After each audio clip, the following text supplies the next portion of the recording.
ભરૂચના હિંગલોડ ખાતે classic sports club ખાતે ફાઇનલ ક્રિકેટ મેચનું આયોજન સાજિદ ફસા દ્વારા કરવામાં આવ્યું, જેમાં કરમાળ ગામની ટીમનો વિજય થયો હતો.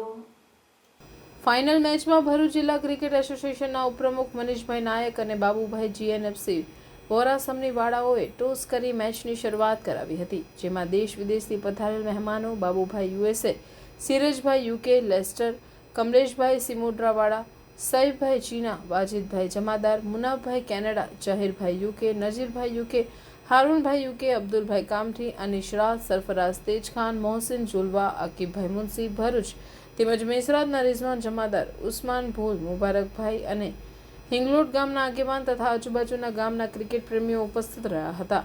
આ ફાઇનલ મેચ થામ અને કરમાળ ગામ વચ્ચે રમાડવામાં આવી હતી, જે મેચ ખૂબ જ રસપ્રદ રહી હતી, જેમાં કરમાળ ગામનો વિજય થયો હતો. ફાઇનલ બાદ ઇનામ વિતરણ સમારોહ યોજાયો હતો.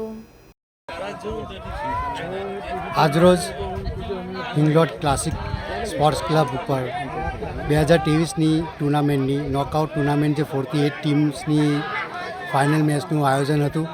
એમાં બહુ શાંતિપૂર્વક ફાઇનલ મેચ રમાઈ, જેમાં ઠામ કેજીએન અને અલ્ટાફ નેકી કરમાળની ટીમ જે બંને ફાઇનલમાં આવેલી.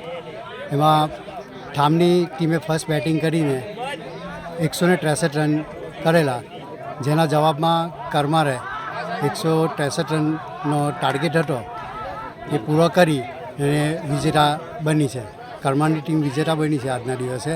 આજના આ ફાઇનલમાં મારા ખાસ મહેમાનો કમલેશભાઈ, વાજીદભાઈ જમાદાર, અબ્દુલભાઈ કામઠી, રફીકભાઈ, ઉસ્માનભાઈ ભોલ, તેમજ અમારી બીકેપીએલ કમિટીમાં સૈફભાઈ ચીના, અનીસભાઈ રાજ, સરફરાઝભાઈ તેજખાન જેવા બધા મહેમાનોએ આવીને ફાઇનલ મેચનો બહુ સારી રીતે આનંદ લીધો. મેચ પર રસપ્રદ બનેલી, મજા આવી બધાને.